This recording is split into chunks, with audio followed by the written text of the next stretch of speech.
Hey guys, welcome to the Samsung guide, and here I'll detail how to change gestures in Samsung. So if you have a Samsung Galaxy phone and you want to change the swipe gestures, then this video is going to walk you through how you can easily do this step by step.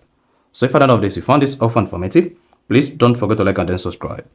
Now, to change gestures in Samsung, the first thing you need to do is go ahead and open the settings app on your Samsung Galaxy phone.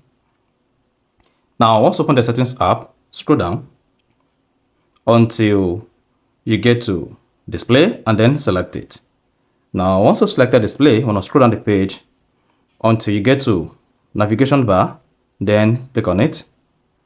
Now, once you selected navigation bar, you have two options available here. There is buttons and then there is gestures.